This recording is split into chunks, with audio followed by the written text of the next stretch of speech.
This is Real Estate This Week with Stephen Gasque, continuing 16 years on air and online, helping you succeed in buying, selling, and investing in property. The best real estate strategies out there just for you. Welcome to Real Estate This Week. Hi again, I'm Stephen Gasque, and I'm delighted you're here as we talk about one of the biggest issues facing homeowners all across America, the frigid cold. A massive deep freeze, sending temperatures plunging and energy bills soaring. Today, we're going to help you keep those energy bills low. Expert strategies to keep your house comfortable as the thermometer drops to 10, 0, or even 10 below 0. Joining us now is Bill Stack, Energy Efficiency Manager for Eversource Energy, based in Manchester, New Hampshire. Eversource serves more than 3 million customers throughout the New England states. Bill, welcome to Real Estate This Week. Thank you so much, Stephen. Nice to be here. I am so glad you're with us. And so, Bill, the big storm last week is over, but frigid temperatures remain. So let's walk through some of the best strategies to stay comfortable and warm while saving as much money as possible on utility bills. And what I'd like to do, Bill, is start small and then build up, beginning with steps every homeowner can do this coming weekend that could reduce their energy bills. How about that? Okay, sounds great. Excellent. So let's begin at their thermostat. Bill, what's a reasonable temperature? I mean, we don't want it to be at 78, but we don't want it to be at 58. What's a reasonable temperature for the thermostat? We recommend 68 degrees, but to your point, it's also a comfort level. If you have, your parents are living with you or have an infant, you might want to go a little bit higher just to make sure it's comfortable. But we suggest 68 degrees, and then when you're away from home, say at work, school, and when you're sleeping at night, lower it down to between 62 and 64 so that you'll be saving energy during the nighttime hours as well. You know, Bill, the other day I talked to a good friend of mine who lives way up north, and she said, that's fine. Just wear a sweater. Yeah, you can do that too. I mean, I do that as well because I work in energy efficiency, so I know I could always add a sweater, or my wife tends to throw a blanket or a throw on when we're going to, stream some movies or whatever the situation is, whatever your comfort level is, really, and depending on just how warm you want the living area to be. And Bill, also, now let's move on to something else a homeowner can do, checking for leaks in doors and windows. Bill, what do I do there? Yeah, I mean, I think a lot of times around the door, you'll feel cold air coming in at the threshold, at the bottom of the door. So you want to buy those draft blockers or door sweeps, heavy door sweeps that would keep that cold air from coming in. If you have any cracks around windows, you could always use putty or a caulking all around the windows if they're drafty there as well. The big thing is you want to block any cold air from escaping, because where cold air is coming in, whatever you're heating is also going out. So you want to try and prevent any type of drafting whatsoever, like outdoor pipes, the pipes that lead out to where you'd have your hose outside. You want to make sure those are all covered so that you're not leaking warm air out and letting cold air in. And Bill, let me get your opinion on something else. I have heard that if you not only close your windows, but also lock your windows, that will make them even tighter. Steve, you're 100% right. I mean, you could have those old leaky windows. Locking them help, but even if you've replaced your windows, you have double pane or triple pane, you should lock them as well, because it creates that seal around the windows themselves that'll prevent any type of drafting from occurring. And it's a great security safety issue as well. So you're helping yourself energy efficiency wise, but you're also doing a little protecting of your property as well. Excellent. And one thing that people can do themselves, which a lot of people do, but a lot of people don't do, is change their furnace filter. Bill, tell us about that and why it's so important. Well, you want to change it. And it really depends on just depending on where you live, how much dirt or dust might be in the air. Manufacturers usually recommend 90 days, but you might want to check it every month because any type of dust or dirt that builds up in the filter, even if it's a little bit on the lower half of the filter, you want to replace that because that's impeding the natural flow of the heating system and restricting it so that the heat temperature that you set is not being met as efficiently as it could be because some of the warm air is technically being blocked just by that dust and dirt. And so that's the main reason why you want to change those filters. Excellent. And of course, regular furnace maintenance is important as well. Yeah, exactly. I mean, I always tell people you want to before the cold season hits, September, October, have your furnace, a heating system checked because you don't want that first cold night to hit and you turn on the heat and it's not working. And now you've got a queue because there's probably a lot of people who've done the same thing. And now you have a queue of people that your heating contractor is trying to get to. So absolutely have it checked yearly in September, early October at the latest, just to make sure when that first cold night comes along, you know it's going to be working properly. And Bill, let's stick with the things a homeowner can do themselves this weekend. One, of course, is making sure the ceiling fans are not only working, but they're set correctly. So in the winter, what should the fan be doing? Blowing air up or down? Well, in the winter, you want to have the fans going clockwise because that holds the warm air down. Conversely, during the summer, you want it lifting the warm air out so the cooling is cooling the living space. But in the wintertime, you want it clockwise, and that'll keep the warm all the heat that's coming from your heating source stays in that living area and doesn't rise up. Especially if you have higher ceilings too, it'll help keep that area warm. I see. And another low-tech approach, which you've talked about before on the show, is making sure that when the sun is out and it's bright, open up those curtains so the sun can help warm the interior of your house. And do the exact opposite at night. Exactly. Yeah, I'm dating myself here, but it's like that 60s song, Let the Sun Shine In. You want to have the sun coming in during the daytime hours and help warm the living space. And as you suggest, conversely, close the drapes, close the blinds, pull the shades down, whatever heat that's there will remain in that living space. And one other low-tech thing many people do, and it works, kind of, is using their fireplace. Not a wood stove, but just the fireplace to keep warm. Bill, what are the pros and cons of that? Well, a lot of people love a nice fire going in the wintertime to stay warm, and especially if they're going to be in that room as well. I know there's a downside where other warm air from your heating source may go out that chimney as well. But I think in the long run, if that's what you want to do, it depends on, lifestyle choices. The key component is when you're done using that fireplace, make sure you close the flue so that the heat doesn't continue from your heating source, furnace, boiler, heat pumps, doesn't continue to go out that chimney, even though there's not a fire taking place. You want to make sure the fire is completely out. There's nothing there, no smoking, no timbers, nothing embers, nothing lit up still, and then close the flue. And Bill, you and I have also talked about smart thermostats. Tell us about those. Are they really going to help me save money on energy in the winter, or not so much? Is that more of a summer thing? What do you think? No, it's a winter thing too. As we discussed earlier, if you want to have your heating system set at 68 at night and when you're home, and then have it lower 62 to 64 when you're away, it's a great opportunity to use a smart thermostat or even just a plain programmable thermostat so that you set the schedule properly.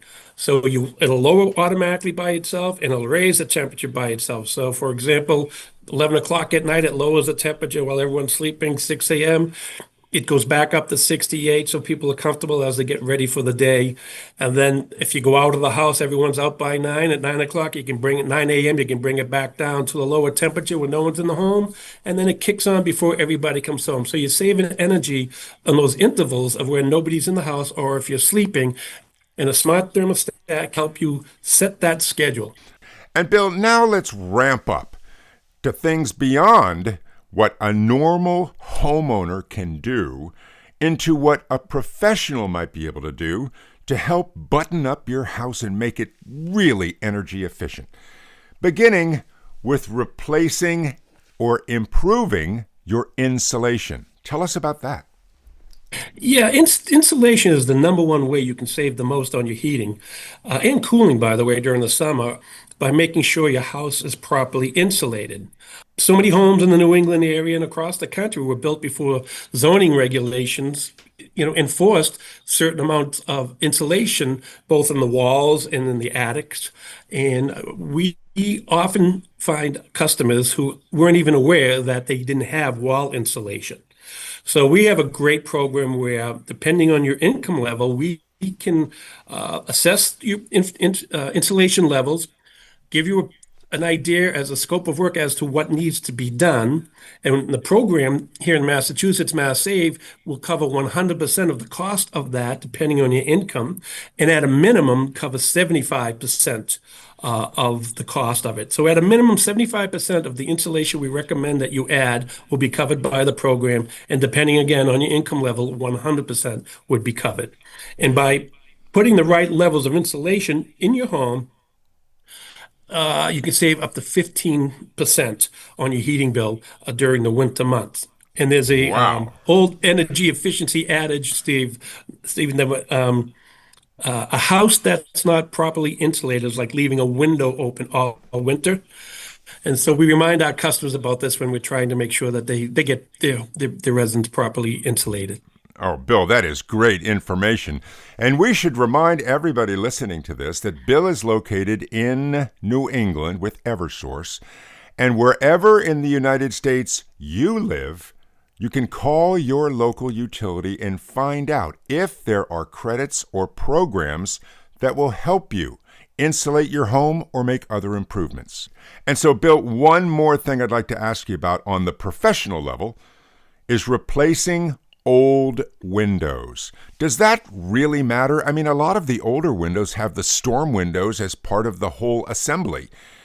Can a new window really save energy? Yes, they can. They can save up to 10% if you update your windows. If you have single pane windows, and even with the storm window, it's still not as efficient as the newer double pane, and especially the triple pane windows that are available. Again, Mass Save offers a $75 per window rebate for people to move to triple pane windows, the highest energy star models. We also offer 0% financing for that to help people pay to changing their windows. And the only thing that we ask people to do is obviously we have to assess the windows first before you change them. And then second, if there's insulation opportunities, insulation program, we mandate that you add the installation. What's the point of putting in new windows if cold air is coming in through the walls or through the attic because the house is not properly insulated? So we have a few requirements, and people can see them at masssave.com. And to your point earlier, I'm sure other utilities in cold climate areas may have programs that people can participate in as well to improve their windows during the heating season. And like I said, they also keep the cool air in during summer. Excellent, Bill. Excellent. And one more thing involves the actual furnace. Tell us, would a brand new furnace that's Energy Star rated do a better job for less money than an old furnace? Yes, absolutely. They have such technology over the years, advancements in the efficiency of equipment, furnaces, boilers. You can get up to 95% efficiency compared to, people might have 20-year-old boilers or furnaces in their home right now. So you could save, again, up to 10 to 15% by putting a high efficiency Energy Star model furnace, boiler in your home. And also, while you're doing that, make sure that you're adding the insulation because, again, you're getting a high efficiency heating system, but it's really not going to save you the dollars it should save you if you do not have a properly insulated home. And Bill, you and I have talked about a lot of different things that people can do themselves or that a pro can do for you in your home to help you save energy. And wouldn't it be nice if everyone listening to this had a list of everything they had to do? And you know where I'm going with this, because you can, if you get an energy audit. Bill, can you tell us about that? Sure. An energy audit is a great idea because you'll have an energy specialist come to your home and from your attic to your basement, look at everything that utilizes energy. Obviously, they'll look at insulation levels, they'll look at appliances, they'll look at your lighting, see if you're using LED bulbs, look at electronics. They'll look at everything in your home, air conditioning units, of course, heating units, and they will give you a personalized report as how you can become more energy efficient. And they will list the items that you should replace or update, and then list the programs that can offer you incentives and also finance, 0% financing to help you get there. Now, you don't have to do it all at once.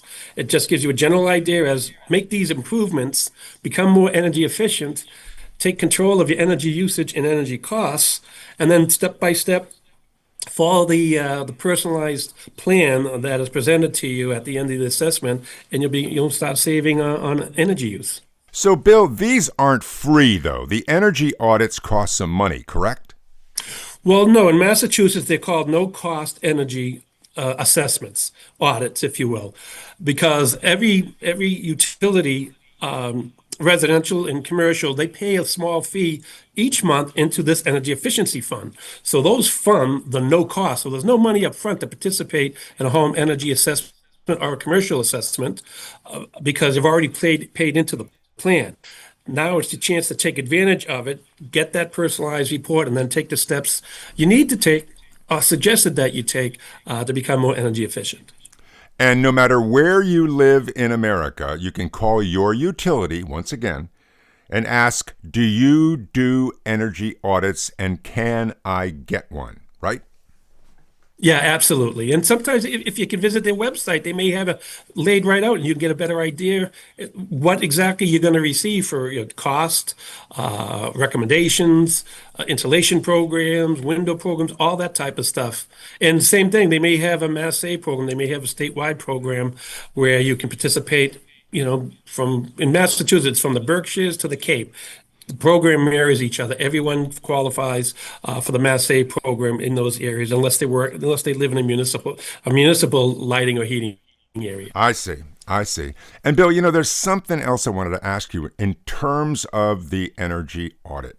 Now, look, if you are selling a house in the dead of winter, you can't inspect the roof because it's covered with snow.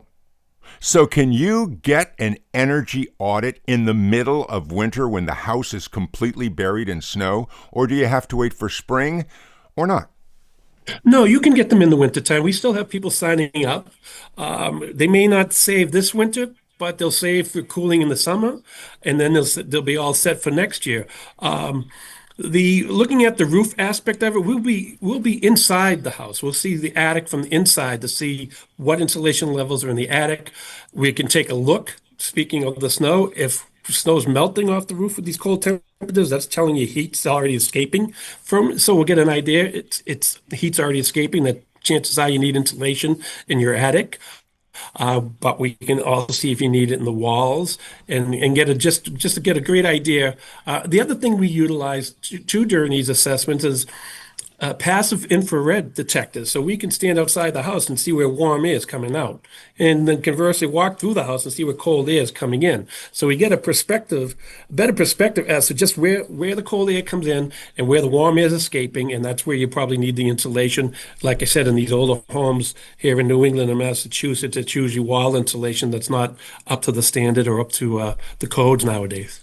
Well, Bill, after the big freeze last week and the big storm we had, the temperatures right now are more moderate. But this coming weekend, they're expected to plunge once again. Bill, what are you going to do, my friend, in your own home to get ready for the polar freeze that's on the way? Well, it's similar to what I've been doing for the last few weeks in regards to trying to make sure the house stays warm when I'm at work and no pipe issues. I actually have a 100-year-old home. We have the wall insulation, attic insulation, but I have radiators.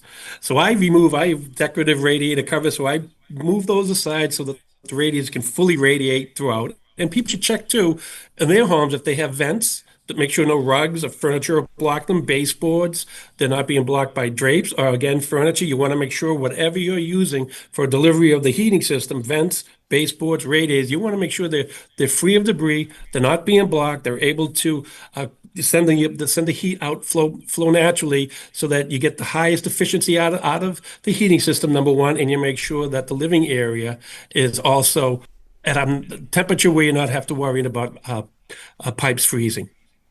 And knowing you, Bill, I bet you're also going to be wearing a sweater. I will be, absolutely. Awesome. Well, Bill, I really want to thank you for being on the show today and helping everyone out there figure out best strategies for staying warm in their home when the temperature plunges. Thank you, Bill.